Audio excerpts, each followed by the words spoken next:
Mesdames et messieurs, bonjour. Bienvenue à cette deuxième journée du Forum international de la chimie. Alors, comme l'a très bien introduit Simonir, le sujet de notre panel aujourd'hui est un sujet stratégique. Alors, il était déjà, quand on préparait cette édition du Forum il y a plusieurs mois, c'est-à-dire avant la crise au Moyen-Orient. Alors, vous comprenez qu'aujourd'hui, avec l'actualité géopolitique, les tensions internationales, le sujet des matières premières est devenu vraiment un enjeu critique. Alors, on va en parler avec nos panélistes. On va leur débattre de sujets liés à l'approvisionnement, à la diplomatie économique, à la distribution et l'impact que l'on a sur les industries. Alors, ça a été dit hier, le Maroc a plusieurs atouts majeurs, notamment sa position géographique stratégique. Vous savez que dans les chaînes logistiques, la position géographique est importante. Le Maroc a également des ressources minières importantes. Nous avons aussi des infrastructures industrielles en développement. Et enfin, une volonté affirmée, elle a été réaffirmée plusieurs fois hier, d'augmenter le taux d'intégration industrielle et d'avoir de la création de valeur en local, et c'est vraiment important. Alors, il y a encore beaucoup de questions qui se posent. Simonir en a introduit quelques-unes. On va réfléchir ensemble à comment renforcer l'intégration, comment sécuriser nos approvisionnements, comment créer plus de valeur et comment essayer de positionner le Maroc comme un acteur mondial important dans les chaînes d'approvisionnement industriel.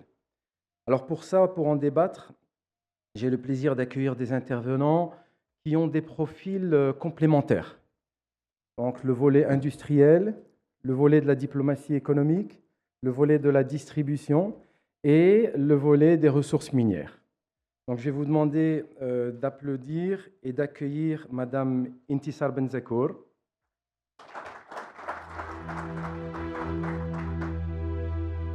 Alors Madame Benzekour est directrice scientifique et innovation chez Managem, en charge du centre de recherche Reminex. Merci d'accueillir Madame Nazira Oumekova, représentante de l'ambassade du Kazakhstan.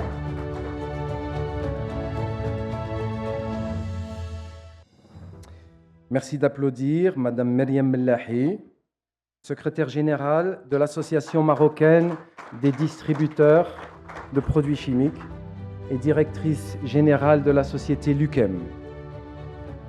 Et enfin, merci d'applaudir Monsieur Ali Alami, directeur général de la société SNEP, Société nationale d'électrolyse et de pétrochimie. Merci à vous quatre d'avoir accepté mon invitation. Je vais commencer par Madame Benzekour. Alors, le groupe Managem est un acteur majeur du secteur minier au Maroc. Tout d'abord, est-ce que vous pouvez nous présenter les principales ressources que vous exploitez au Maroc et nous expliquer comment Managem se positionne face aux nouveaux enjeux stratégiques qui sont liés aux matières premières critiques? Bonjour M. Fathi, bonjour tout le monde. Je vous remercie infiniment pour l'invitation, pour nous donner l'occasion de participer et de partager l'expérience de Managem dans le cadre des ressources naturelles. Effectivement, il y a des événements importants qui ont retracé la hiérarchie des matières premières, redéfini la hiérarchie des matières premières à travers la transition énergétique, à travers les conflits actuels, à travers les tensions géopolitiques sur la matière, les ruptures de chaînes, etc. Est-ce que, du coup, la hiérarchie des matières premières et des ressources naturelles a été redéfinie? Aujourd'hui, on ne parle plus de simples producteurs miniers ou d'acteurs miniers, mais on parle d'acteurs clés de transition, d'avantages économiques et de compétitivité et de souveraineté industrielle. Donc ça, le contexte nous impose une redéfinition du rôle des ressources minières. Et dans ce contexte-là, Managem, il est l'acteur par référence au Maroc, en Afrique et à l'international. Managem étant un groupe international basé bien sûr au Maroc, mais présent dans 8 pays africains. Il dispose de 13 opérations, 20 unités industrielles. Il s'est positionné sur 2 secteurs stratégiques pivots importants pour cette transition. Donc, le premier secteur, il est lié à tous les matériaux en lien avec la transition énergétique. Et donc, on parlerait plutôt cobalt, cuivre, zinc, et terres rares, produits stratégiques comme manganèse, graphite et d'autres matériaux qui vont servir la transition énergétique. L'autre axe sur lequel Managem s'est positionné, ce sont les métaux précieux, notamment l'or et l'argent. Ce repositionnement stratégique a permis au groupe non seulement de se diversifier, de se développer, mais d'être la main armée du Maroc pour construire une plateforme industrielle pour réussir et répondre aux enjeux stratégiques en matière de transition énergétique, en matière d'approvisionnement en ressources clés pour cette transition et aussi en matière de développement de nouveaux écosystèmes tels que l'écosystème de la batterie au Maroc. Très bien, merci beaucoup. Je vais me tourner directement vers Sia Ali Alami, directeur général de la SNEP. Alors, on ne présente plus la SNEP, Société nationale d'électrolyse et de pétrochimie, présente au Maroc depuis plus de 50 ans, acteur majeur de la chimie et unique et leader producteur de PVC au Maroc et de produits dérivés de chlore. Alors, si la LMI, l'industrie chimique, dépend fortement de la disponibilité et de la stabilité des matières premières, alors selon vous, quels sont aujourd'hui les principaux risques auxquels sont exposés les industriels marocains, dont la SNEP? Est-ce que vous pouvez nous donner quelques approches par rapport à ce contexte et comment est-ce que la SNEP gère cette situation aujourd'hui? Très bien. Messieurs, dames, bonjour. Micro. Messieurs, dames, bonjour. Merci, Monsieur le Président. Je suis très heureux et très honoré de partager avec vous notre modeste expérience relative à ce sujet. Je me permets, en guise d'introduction, de partager avec vous une réflexion tout à fait personnelle. Il faut savoir que les 6 dernières années, depuis 2020, nous vivons des crises, Covid, la guerre de l'Ukraine et aujourd'hui la guerre de l'Iran. Et si vous avez fait un petit peu attention, le timing est presque le même. C'est février-mars. Donc, pour ceux qui font de la statistique, j'aimerais bien qu'ils se pensent un peu sur le sujet. Donc, je commence à me méfier de ces débuts d'année. Donc, toute plaisanterie mise à part, les matières premières aujourd'hui ne peuvent plus être considérées comme des coûts. Les matières premières aujourd'hui constituent le socle majeur qui impacte 3 leviers stratégiques d'une entreprise, à savoir la résilience, et j'entends par la résilience la continuité opérationnelle. Ça impacte la rentabilité et la profitabilité des entreprises, qui est aussi un levier stratégique important pour toute entreprise et même à l'échelle d'un pays. Et puis le 3e point, qui est la pérennité et la durabilité.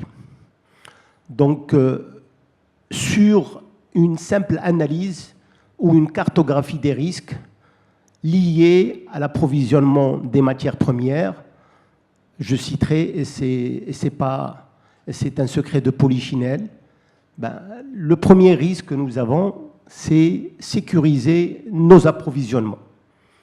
Et le deuxième point, il faut les sécuriser bien sûr dans le temps, mais à un prix économiquement soutenable. Donc voilà un peu les deux défis auxquels sont confrontées toutes les entreprises. L'équation devient un petit peu compliquée quand vous êtes un opérateur, je crois, le seul opérateur au niveau de la pétrochimie au Maroc, ce qui nous confère une place de choix, mais ce qui nous impose aussi des responsabilités importantes. Parce que nous sommes fournisseurs de certains secteurs vitaux pour le Maroc.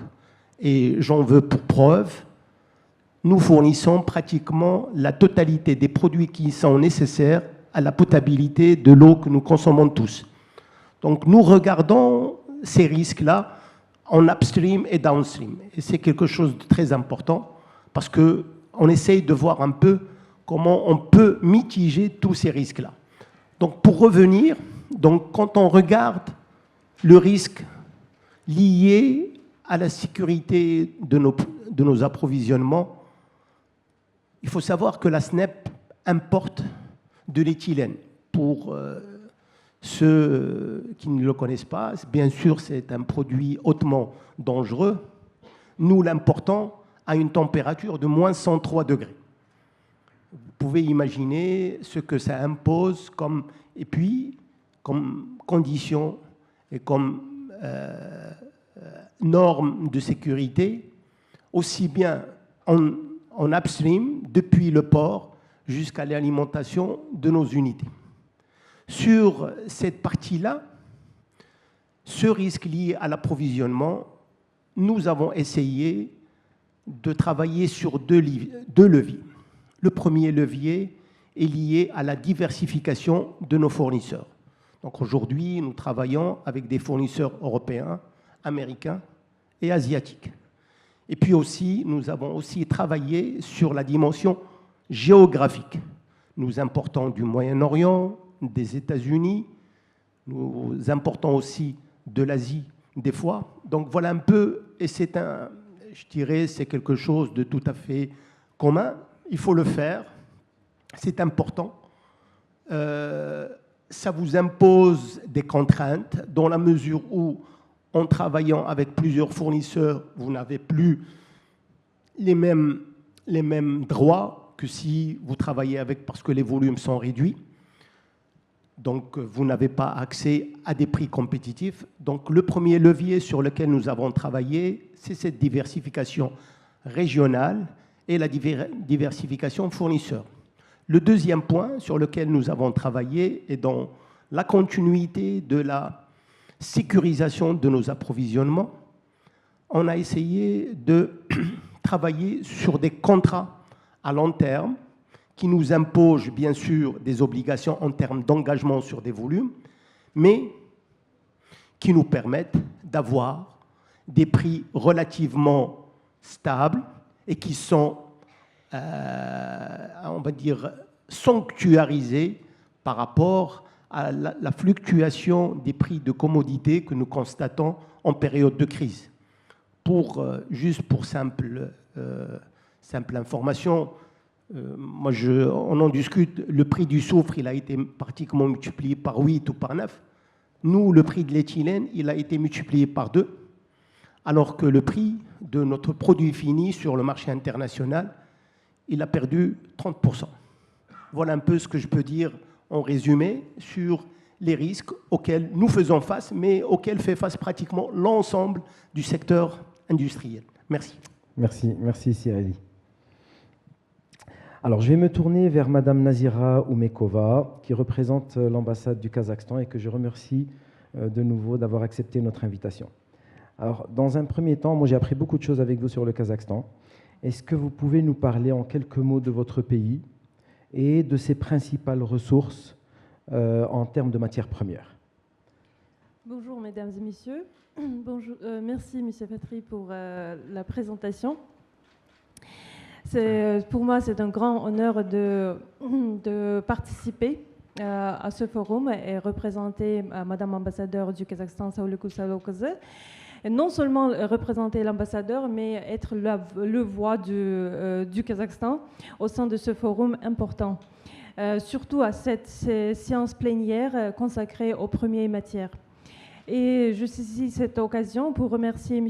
Rachid Yassemi pour son intention, pour son soutien à la participation du Kazakhstan à ce forum. Comme vous avez dit... pouvoir l'utiliser pour faire défiler le petit support. Oui, d'accord. Je suis tout à fait d'accord avec vous. Ce sera mieux de présenter le Kazakhstan pour que nos invités, nos participants compreniez mieux pourquoi le Kazakhstan est là, pourquoi le Kazakhstan participe à ce forum. Donc pour ça, j'ai préparé un petit des diapos. Hop. Voilà.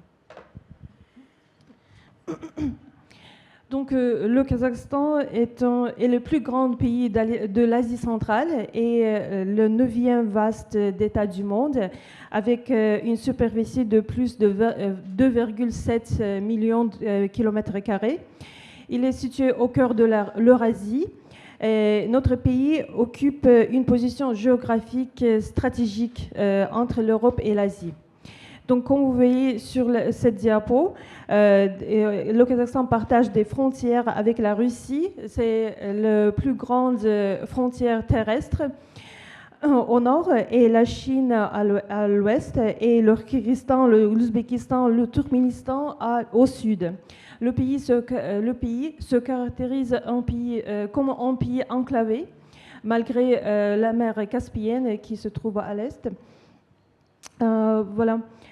Aujourd'hui, notre capitale est Astana, centre politique et administratif du pays, et le Kazakhstan compte aujourd'hui plus de 20 millions d'habitants et poursuit activement des modernisations économiques et politiques. Peut-être vous savez, mais en mars de cette année, on a, suite au référendum national, on a adopté la nouvelle constitution, et maintenant on commençait le processus on passe du système parlementaire bicaméral à monocaméral. Donc vous aviez 2 chambres, et oui. Aujourd'hui vous n'avez gardé qu'une seule chambre au niveau de votre Parlement. Oui, en août, Inch'Allah, on aura une seule chambre. Très bien. Voilà. Alors vous avez dit très grand pays, 2,7 millions de kilomètres carrés et 20 millions d'habitants. Ça fait une densité de population très faible. Oui, c'est ça, tout à fait. Alors parlez-nous des richesses et des matières premières de votre pays. C'est ce qui nous intéresse. Oui, bien sûr, bien sûr. Le Kazakhstan, comme vous savez, est un pays pétrolier. Donc, comme vous voyez, ce dispositif illustre le rôle stratégique du Kazakhstan dans le domaine des matières premières et des ressources naturelles. Grâce à l'abondance de ses ressources minières et énergétiques, le Kazakhstan figure aujourd'hui parmi les acteurs majeurs à l'échelle mondiale dans plusieurs secteurs stratégiques.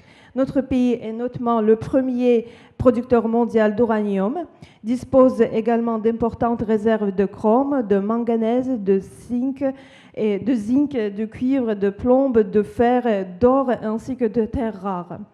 Et le Kazakhstan aussi, pour qui est très intéressant pour cette science, très importante pour cette science, le 2e plus grande réserve mondiale de phosphorite, d'importantes réserves de soufre. Et chaque année, on extracte plus de 5 millions de tonnes de soufre. Et le Maroc est un des pays qui importe le soufre du Kazakhstan. Voilà, et les ressources, possède aussi des ressources considérables en gaz naturel et aussi du charbon. Et comme j'ai déjà noté, le Kazakhstan est un pays pétrolier et ses réserves estiment environ 30 milliards de barils. Vous voyez, mais la priorité, vous savez que le Kazakhstan a obtenu son indépendance en 1992. C'est un nouveau pays. C'est pour ça qu'il n'y a pas d'usine qui s'occupe de transformation industrielle. Il n'y a pas beaucoup d'eux. Il n'y a que des 5, je ne sais pas, une usine qui s'occupe, une acteur majeur dans le secteur chimique. Et pour la raffinerie, il y a 4 ou 3 usines. Voilà. Et on exporte beaucoup de matières premières et maintenant, le Kazakhstan, l'objectif du Kazakhstan est de développer la transformation industrielle. Vous aussi. Oui. Nous aussi. Oui, c'est ça. C'est pour ça qu'il existe beaucoup de projets. Il y a plus de 24 projets. C'est pas ici. Mais quand même, il y a plus de 24 projets dans ce secteur. Et il y a, ici, vous pouvez voir, voilà, 24 projets dans l'industrie chimique et pétrochimique. Et certains déjà sont construits, c'est 4 grandes usines. Vous pouvez voir sur cette diapo. Ils sont en train de construire et Janatas et Rochem Karatau, ils viennent de lancer leur fonctionnement. Vous voyez? Très bien. Il y a pas mal de choses qui intéressent le Maroc, hein, l'urée, l'ammoniac, l'acide sulfurique, on a parlé de soufre. On est vraiment dans le cœur des matières premières qui concernent nos activités au Maroc.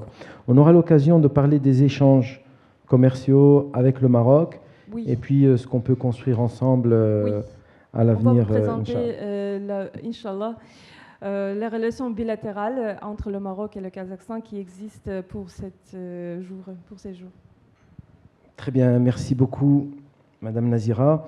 Je vais me tourner vers Madame Myriam Mellahi. Donc, je rappelle que vous êtes directrice générale de l'UQM et secrétaire générale de l'Association marocaine des distributeurs et des produits chimiques.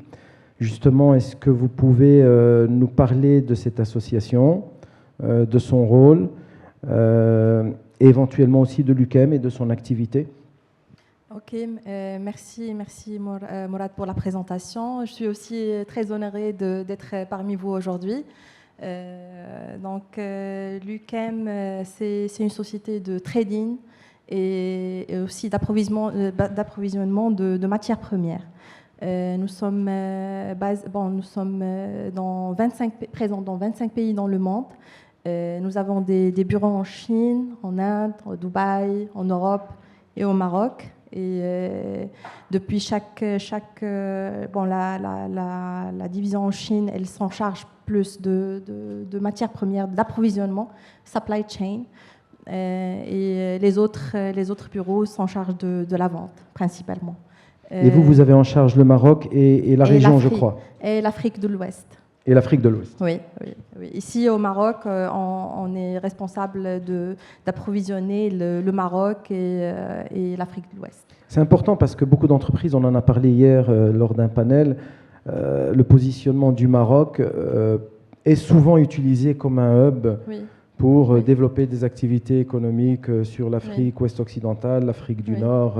D'ailleurs, c'est pour ça qu'on est venu en 2018. Avant, on travaillait juste en trading, en vente directe, en CFR, avec les opérateurs industriels marocains. Parce que nous, on sécurise, on a trois choses à sécuriser aux industriels marocains, principalement le sourcing, parce que des fois, les industriels marocains, ils ne veulent pas s'aventurer et partir en Chine ou bien en Inde, ou je ne sais pas moi, qu'est-ce qu'ils vont trouver comme matière première. Nous, notre rôle, c'est sécuriser la qualité et aussi le temps d'approvisionnement. Et aussi, on a le paiement, les modalités de paiement. On facilite ça parce qu'au Maroc, comme vous le savez, les banques ils sont un petit peu restreints pour le devise. Bon, c'est normal, on protège notre devise. Et à force de la demande de nos clients, de nos partenaires ici au Maroc, donc on a décidé d'avoir un stock de sécurité au Maroc, à Bouskoura. Donc, donc c'est pour ça qu'on est venu en 2018 au Maroc. Après, vous avez l'association qui a été créée ça fait maintenant en 2023. On l'a créé grâce à l'aide aussi de la fédération, bien sûr, le support de notre président, des membres, de bureau, des acteurs. Bien sûr, il y a beaucoup d'acteurs, distributeurs dans notre fédération. Alors, quel est l'objet de cette association? L'objectif, c'était surtout d'accompagner les importateurs dans le jour à jour des problèmes administratifs surtout. Okay. Parce que des fois, il y a un problème de communication entre l'importateur, distributeur et les administrations concernées. Parce que, comme vous savez, quand on est distributeur, on touche à beaucoup de secteurs. Pas juste, on touche à détergence, peinture, la pharmacie. On a aussi dans notre membre qui font l'agroalimentaire, le plastique. Donc, on est en contact avec, quand vous importez un produit, je dis n'importe quoi, la glycérine par exemple, USP, il faut passer par l'ANSA ou bien par l'AMMPS, ça dépend. Si l'utilisation elle est pour agroalimentaire, donc c'est l'ANSA, au service portuaire à Casablanca. Et ils vous demandent beaucoup de papiers. Des fois, les importateurs, ils n'ont pas, ou bien ils n'ont pas conscience de ce qu'ils doivent avoir. Donc nous, on accompagne les distributeurs dans le jour à jour pour résoudre surtout les problèmes qu'on rencontre. Très bien. Et donc vous avez pu établir des relations avec la douane, avec vous dites l'ONSA, oui. Pour accompagner les industriels. On a organisé avec la fédération aussi plusieurs rencontres avec différents ministères. Aussi, ministère de l'énergie, ministère de l'industrie, la douane, l'ANSA, la MMPS. Avant, c'était la MDM. Oui, les ports, exactement. Oui. Important. Oui, parce que ça forge une relation entre... Parce qu'eux, ils ne nous connaissent pas. Des fois, ils ne connaissent même pas les produits qu'on importe. Donc, ils ont les papiers, la loi, ils doivent l'appliquer comme ça. Donc, nous, la communication est très importante dans notre domaine. Très importante. Donc, on va dire un rôle de facilitateur. Exactement. Dans les chaînes d'approvisionnement entre les importateurs et les autorités. Et aussi les industriels. Oui, parce que des fois, même les industriels, ils importent... des matières, ils rencontrent aussi des problèmes, des difficultés. Oui. Aussi maintenant, il y a, je ne sais pas si vous l'avez remarqué, tous importateurs, il y a un problème à Casaport de congestion. Ah oui, on en a parlé hier d'ailleurs. Oui, donc on est en train aussi de vérifier avec eux pour fluidifier plus et faciliter plus les démarches. Très bien, merci beaucoup Myriam. Merci à vous. On va revenir au secteur minier.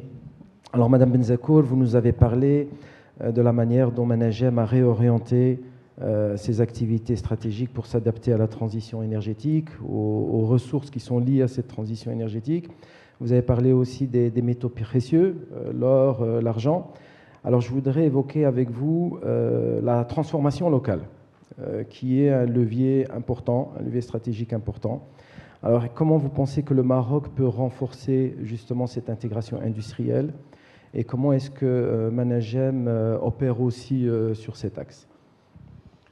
Alors, j'aimerais bien citer 3 exemples concrets, tangibles, qui vont expliciter un peu l'effort fait par le groupe dans le cadre de cette intégration industrielle. Il faut rappeler que historiquement, Managem était un acteur minier, produire des produits de commodité et les commercialiser à des raffineries. Et depuis plus de 40 ans, il a misé sur la R&D, il a mis en place les structures nécessaires, il a fait confiance à ses ressources marocaines. Il a mis en place un centre d'excellence, Reminex, avec toutes ses composantes, R&D, ingénierie et études, qui lui ont permis, donc c'est vraiment le bras armé de Managem dans tout son développement, son intégration et sa croissance. Alors, premier exemple qui illustre l'intégration, c'est le cobalt. Initialement, on vendait des produits déconcentrés en Chine et après, il y a eu toute un développement interne, depuis le développement des process, l'industrialisation jusqu'à la commercialisation des produits sous forme des produits de très haute valeur ajoutée. Donc là, c'est l'exemple type de vraiment de l'intégration. On passe et de captage de valeur sur notre sol marocain. Ça, c'est un exemple à suivre. C'est-à-dire sans modération. Le minerai brut était exporté. C'était plutôt concentré. Il était préconcentré. Très bien. L'opération de préconcentration historiquement est nécessaire à côté de l'extraction minière pour permettre la commercialisation économique.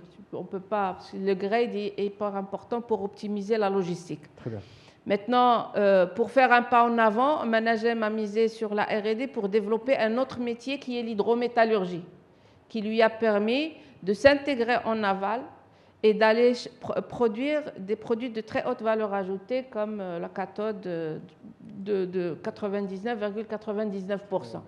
Et on a sans changer de logique, au lieu de vendre à des raffineries, on commençait à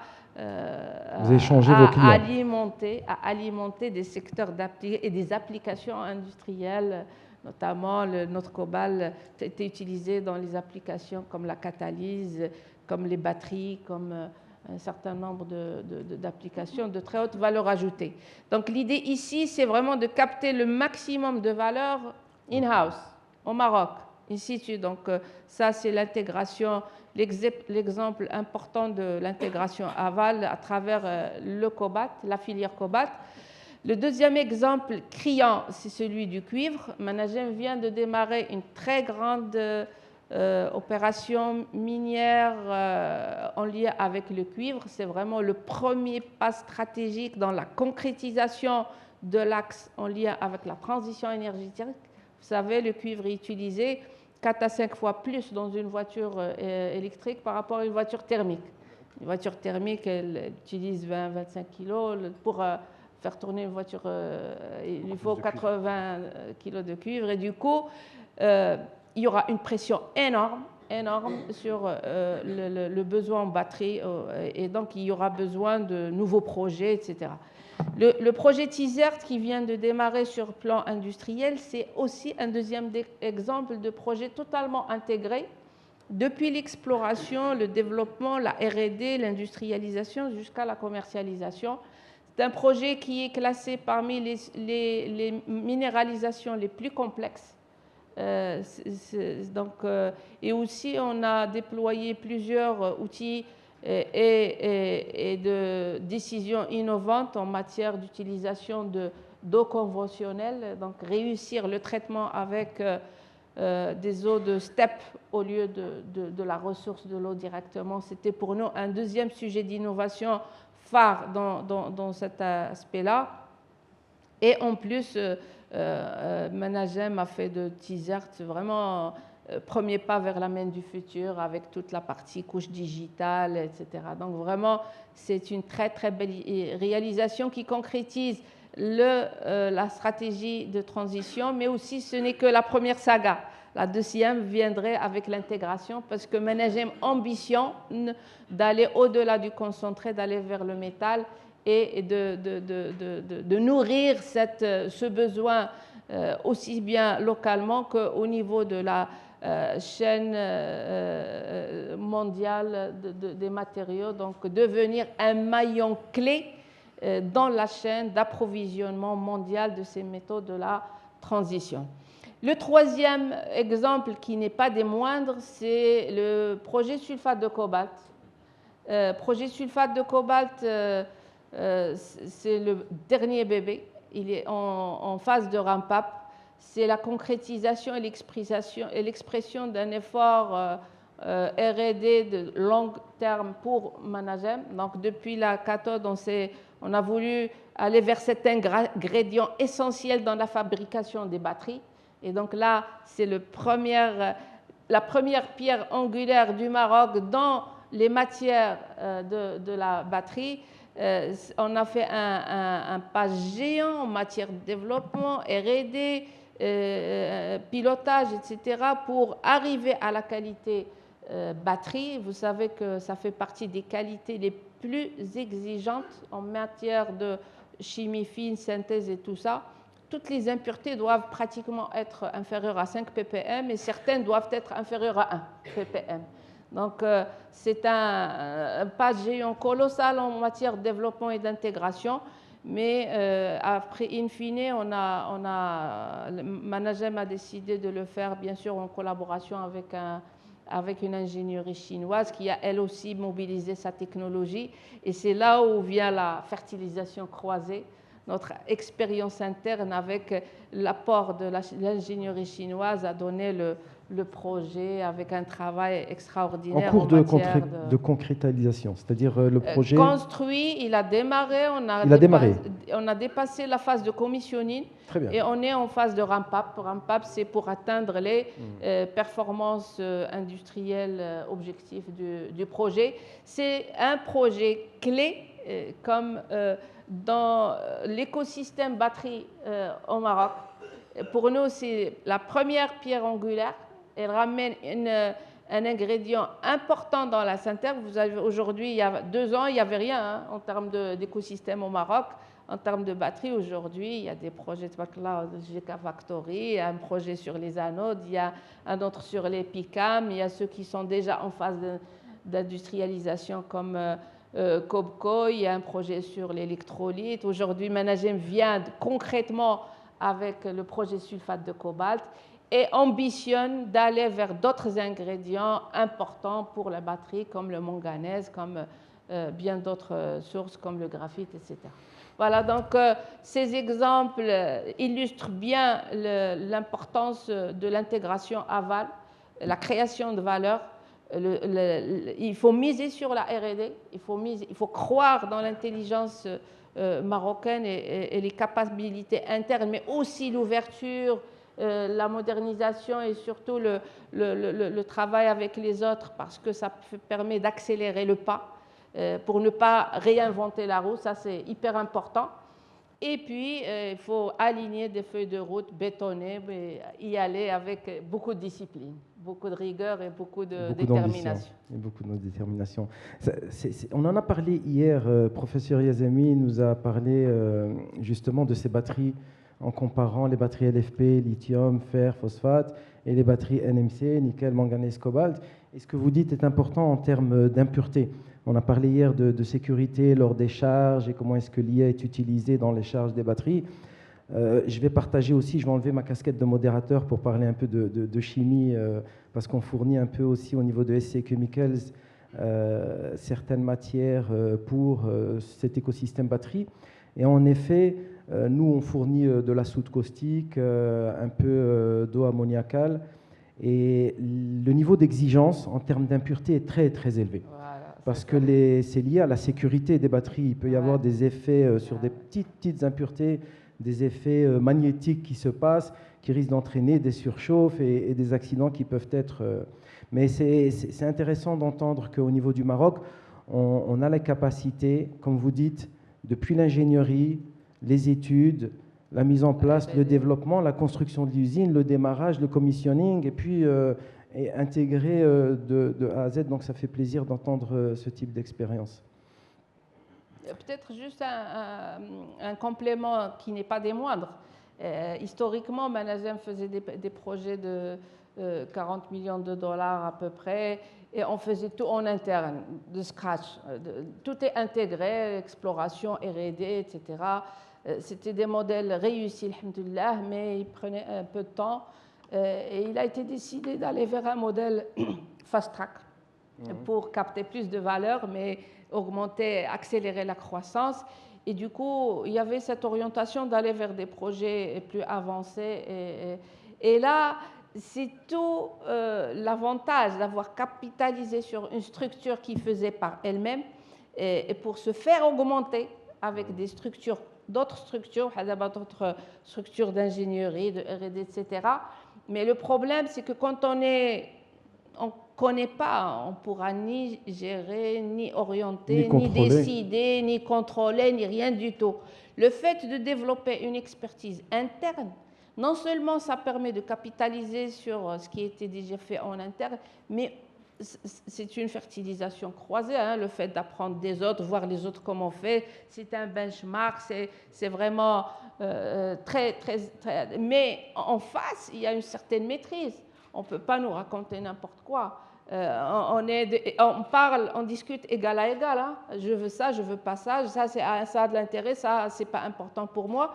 Et être dans une posture pareille donne de la force dans la négo, dans les choix technologiques pour ne pas vraiment acheter tout parce qu'on peut se le permettre, mais non, parce qu'on en a besoin. Parce que ça va ramener de la valeur et surtout parce que ça va permettre de rajouter un maillon dans l'assiette ou dans l'abri. Alors, pour les industries de plus petite taille, Managem a la capacité justement d'intégrer toute la partie ingénierie avec un grand centre de recherche, avec des ingénieurs et une expérience de plusieurs décennies. Pour les entreprises, on va dire, marocaines de plus petite taille, moi, j'avais eu l'expérience quand on a construit il y a 3-4 ans un nouveau complexe d'électrolyse. En effet, quand on achète un contrat EPC où il y a la partie ingénierie, la partie équipement, puis la partie construction, il est difficile quand on n'a pas la connaissance des procédés et justement l'expérience dont parle Mme Benzakour qu'ils ont accumulé pendant des années. Ce qui est intéressant de faire, c'est que dans la partie ingénierie, on peut diviser l'ingénierie de base de l'ingénierie de détail et ne pas donner le package global à l'EPCiste contractant. De manière à ce qu'on ait l'ingénierie de base où on va fixer le design, le layout, les grands paramètres, et l'ingénierie de détail au contractant pour que l'un puisse challenger l'autre et serve de levier de contrôle et de suivi du projet. Parce que toutes les entreprises et les PME marocaines n'ont pas les moyens d'un grand groupe comme Managem, et ça permet justement d'avoir plus de contrôle quand on n'a pas l'expérience et les centres et les ingénieurs de recherche qui peuvent suivre tout ça. Alors je vais revenir vers M. Ali Alami, et là on va parler des réalités marocaines et des recommandations. Vous avez parlé de ce que vous avez pu faire en interne, la diversification de vos sourcing, la manière dont vous allez pouvoir gérer vos achats en contractualisant une partie, d'autres qui sont faits en spot. Ma question va être simple et directe. Quels sont les leviers que vous pensez que le Maroc doit mettre en œuvre pour renforcer justement les éléments que vous avez évoqués, la sécurité d'approvisionnement, la compétitivité de vos approvisionnements au niveau des matières premières pour les industriels de la chimie au Maroc? Quelles sont pour vous la mise en œuvre que doit faire le Maroc ou les orientations que doit prendre le Maroc pour renforcer justement ces aspects?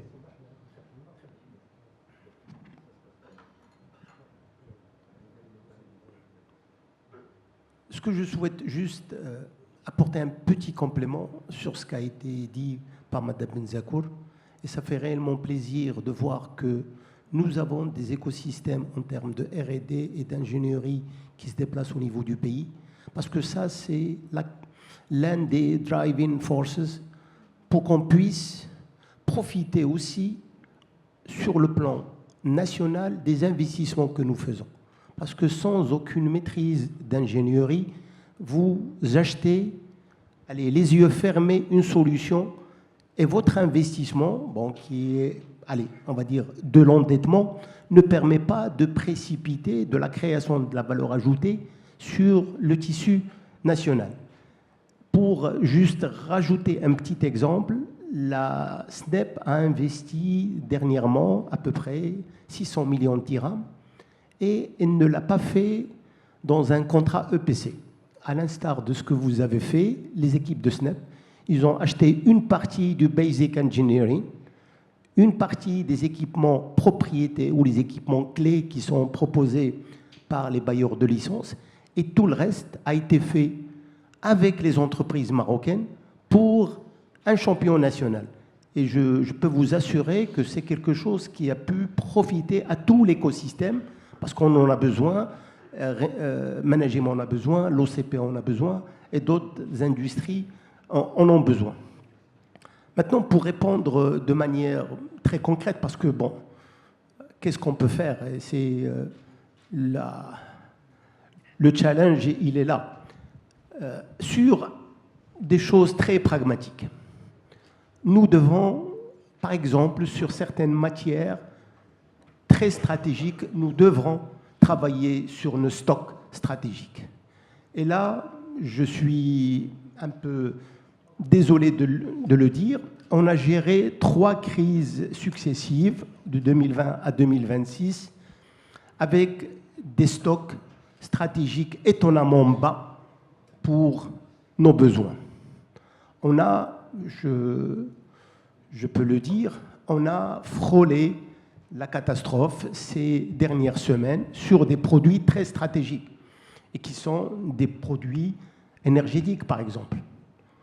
Et ça, c'est un élément sur lequel on doit travailler tous. Parce que sans énergie, l'ensemble de la chimie, des industries chimiques, vont être impactées et de manière très substantielle. Nous avons des stocks stratégiques au niveau du port de Mohammedia. Et c'est essentiel pour nous. Mais ces installations et ces infrastructures ont été faites il y a à peu près 50 ans. Et elles ne sont plus adéquates pour accompagner le développement du pays. Et là, on a besoin de l'appui de tout le monde. On a besoin de l'appui, bien sûr, de l'État qui se retrouve dans sa fonction régalienne pour accompagner des industriels qui souhaitent aussi aller de l'avant, qui ont aussi une vision pour l'avenir du pays. Et ça, c'est un sujet très important. Aujourd'hui, sur la partie énergétique, un autre exemple. Nous avons de grosses capacités de stockage qui sont aujourd'hui non utilisées au niveau du complexe de la Samir, et qui est un site qui est adjacent au nôtre. Parce qu'à l'époque, l'ensemble a été fait dans un souci d'intégration, et aujourd'hui, c'est quand même...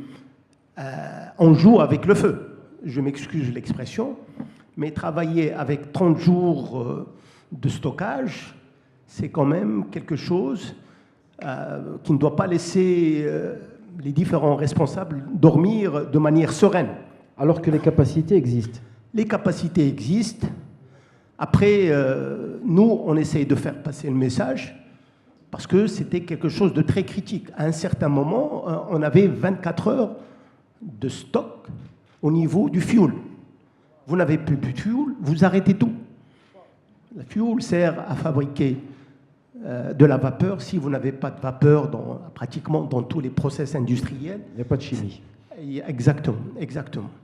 Il y a un point sur lequel je crois que le Maroc il a fait un pas de géant, et je n'en cite pour preuve que la SNEP, sur la partie énergie. Nous sommes l'un des plus gros consommateurs en termes d'énergie électrique. Et sur ce billet-là, il y a un travail qui a été fait avec une société sœur à Managem. Et aujourd'hui, 85% de nos besoins en électricité sont issus de l'énergie renouvelable.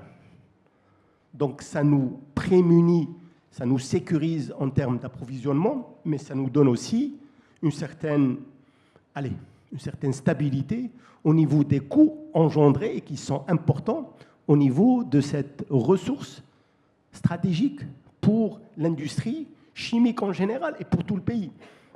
Donc ça, c'est un élément sur lequel on a travaillé, mais nous devons aussi travailler ensemble avec l'ensemble des responsables pour faire en sorte à ce qu'une identification, une cartographie soit faite sur les éléments critiques dont on a besoin.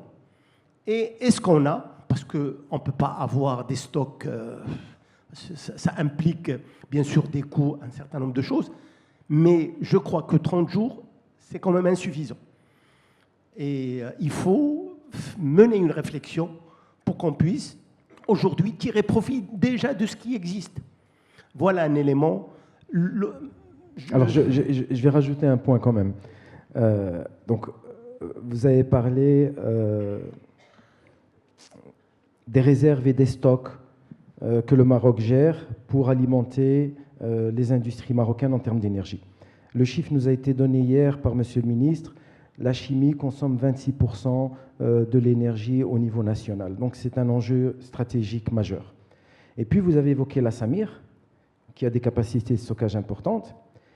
Et avec un développement, moi je le vois comme ça, développement de la chimie marocaine et de l'industrie marocaine, pour moi, le fait de ne plus avoir de raffinerie au Maroc local, c'est une fragilité importante. C'est-à-dire, l'industrie chimique, comme vous le disiez, sans vapeur, sans énergie, on ne fait rien. Donc le levier évoqué sur les énergies renouvelables, c'est une force, parce que c'est moins d'importation, moins de risques, etc. Et je pense que les dernières résolutions, on a parlé hier de la loi 1309 pour la fourniture d'énergie renouvelable aux industriels et de l'autoproduction, maintenant qui a été ouvert pour la moyenne tension, donc toutes les industries qui sont alimentées aujourd'hui en moyenne tension peuvent signer des contrats PPA pour acheter de l'énergie renouvelable, et ça c'est une très bonne chose. Mais l'absence de raffinage au Maroc, c'est une fragilité, et je pense que c'est plus tenable avec les ambitions qu'on affiche de développement industriel. C'est quelque chose qui est important. Oui, tout à fait. Tout à fait. C'est aujourd'hui, dans la situation actuelle, la molécule, on peut la trouver, mais les produits dérivés de cette molécule qui est le pétrole, elle est introuvable aujourd'hui.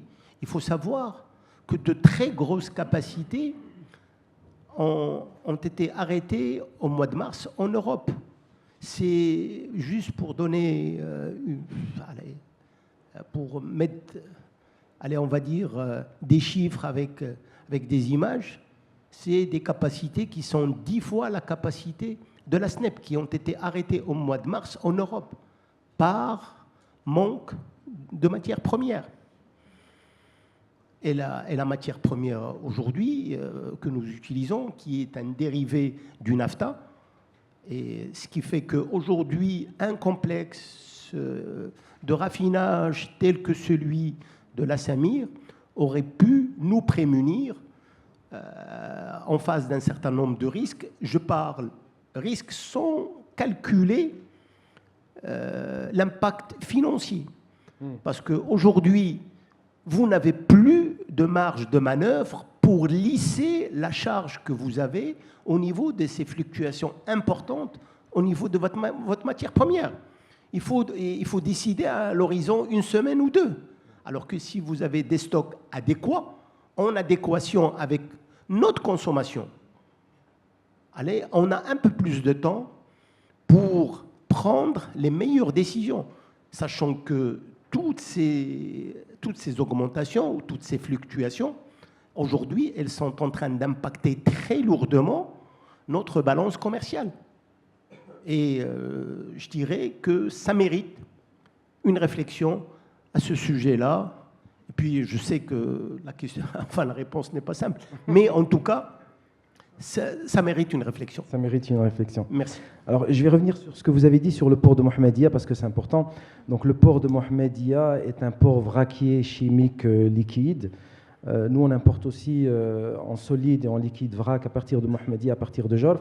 Et il y a un réel problème des infrastructures au niveau du port de Mohammedia. Parce que les quais et le draft ne permet pas d'importer, sont très limités en termes de capacité de navire. Et ce qui dit capacité de navire dit taille de navire et donc coût logistique.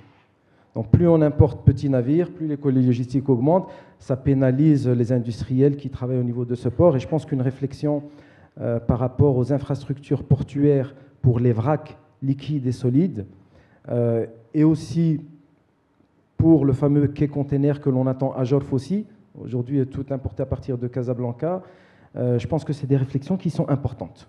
C'est des réflexions qui sont importantes. Madame Nazira, nous allons revenir au Kazakhstan. Alors, vous avez parlé des différentes ressources que vous avez. Je ne sais pas si Mendeleïev était kazakh, mais vous avez beaucoup d'éléments du tableau de Mendeleïev. Il était russe, hein, ouais, donc vous avez beaucoup d'éléments du tableau de Mendeleïev dans votre pays. Alors, les relations avec le Maroc. On va peut-être représenter votre présentation pour voir quel est le niveau de collaboration qu'a le Maroc aujourd'hui avec le Kazakhstan et éventuellement quelles sont les possibilités de développement de ces relations économiques. Oui, après avoir écouté très attentivement mes collègues, je voudrais rajouter quand même un point. Et dans ce contexte-là, nous voyons un grand potentiel pour le développement de coopération entre le Kazakhstan et le Maroc dans ce secteur. Et nous sommes convaincus que la complémentarité des ressources du Kazakhstan et l'expertise industrielle du Maroc peut ouvrir de nouvelles perspectives de partenariat durable et mutuellement bénéfique entre le Maroc et le Kazakhstan. Et cette idée a été abordée pendant la réunion du monsieur président de la Chambre basse du Kazakhstan avec le chef du gouvernement du Maroc pendant la première visite historique au Maroc en 2025, à la fin de 2025. Et il a proposé d'ouvrir peut-être une entreprise commune pour la production des engrais minéraux au Kazakhstan, parce que nous, on possède une base solide et vous avez un bon niveau d'ingénierie. Voilà. Mais en fait, depuis les dernières années, les relations entre le Kazakhstan et le Royaume du Maroc connaissent une dynamique extrêmement positive. Voilà. Vous pouvez voir les chiffres que l'année dernière, le commerce entre le Kazakhstan et le Maroc a augmenté de 68%. Comme j'ai déjà noté, le Maroc importe beaucoup de soufre, tandis que le Kazakhstan importe des marchandises comme des légumes, des fruits, des tissus. Je voudrais vous raconter une chose, juste en avril, j'étais au Kazakhstan et je suis allée au supermarché qui est juste à côté de ma maison et j'ai tout de suite vu les clémentines marocaines et j'ai tout de suite acheté ça. C'était tout à côté de ma maison. C'était très agréable de voir quelque chose, je sais pas, chaud pour mon cœur, parce que j'habite ici depuis 4 ans. Je suis déjà presque marocaine, on peut dire. Merci. Voilà. Et donc, ici, vous pouvez voir les chiffres. Donc, au début de 2025, la première visite du ministre des Affaires étrangères du Kazakhstan a été effectuée au Maroc. Et cette visite a donné à plusieurs événements. Le premier événement, c'est l'entrée en vigueur de l'accord sur la suppression du visa pour des titulaires de passeports ordinaires. Donc ici, je dois noter que le Maroc est un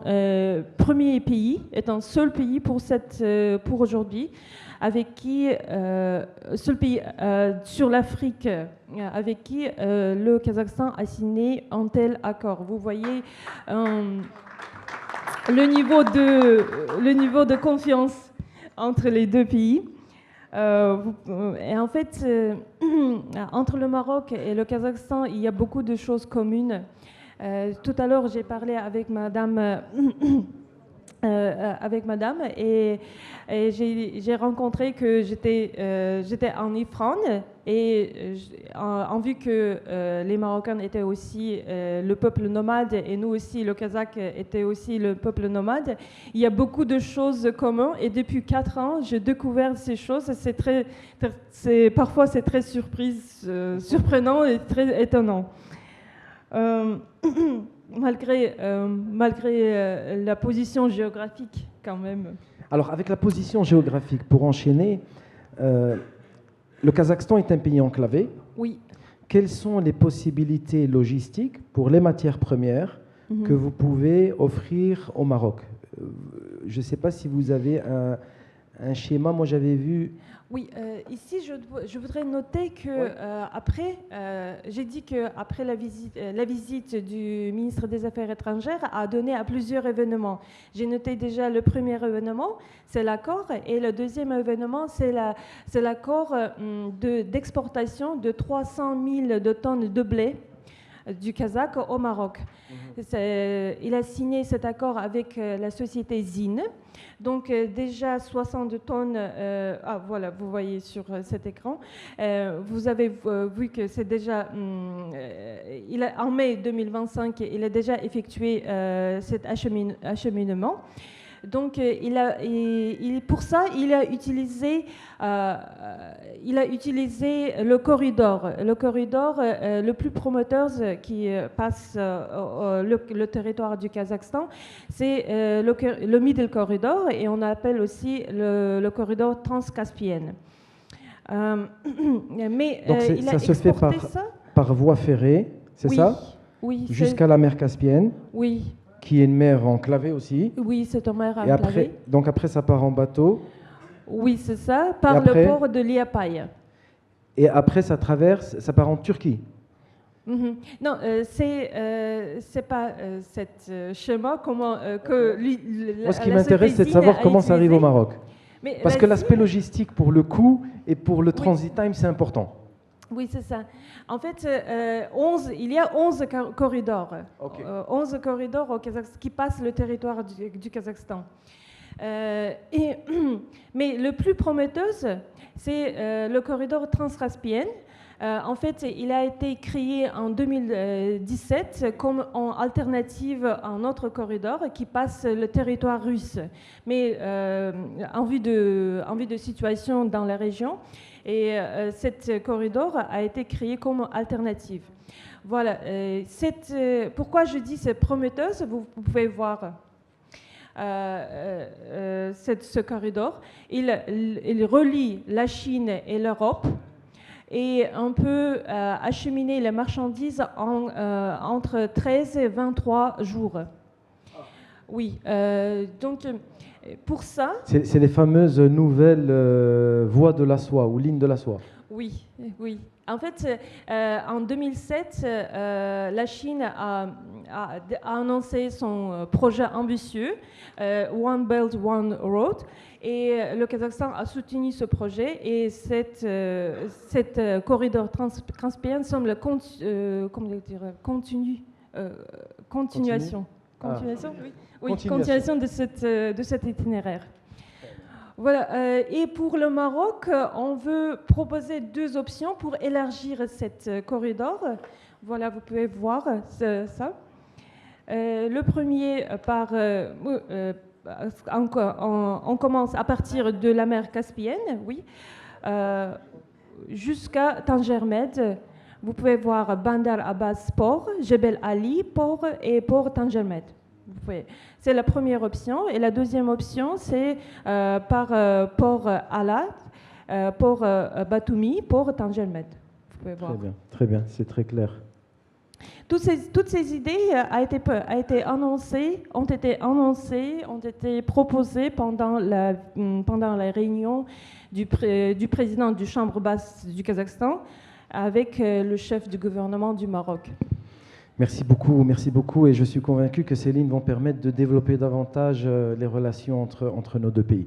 Alors, il me reste 3 minutes, et je vais essayer d'être à l'heure, mais je vais en profiter pour donner l'occasion à l'audience de prendre 1 ou peut-être 2 questions maximum, s'il y a des questions ou des commentaires, et je voudrais que la personne se présente, et une question brève si possible, et réponse brève si c'est possible. Est-ce qu'il y a des questions? Écoutez, professeur Yazemi, et après... Alors, une question brève et une réponse brève. Oui, ça dépend de la réponse. Hein. Ça, je ne contrôle pas. Ça dépend de la question aussi. Une question très très brève à Mme Benzakour à propos justement d'un autre levier très important de Managing, qui est celui de recyclage des batteries. Donc, si vous pouvez faire un petit commentaire là-dessus. Merci infiniment, M. Yazemi. Effectivement, peut-être tout à l'heure, j'ai cité trois exemples. Le quatrième, qui n'est pas des moindres, c'est celui de l'économie circulaire.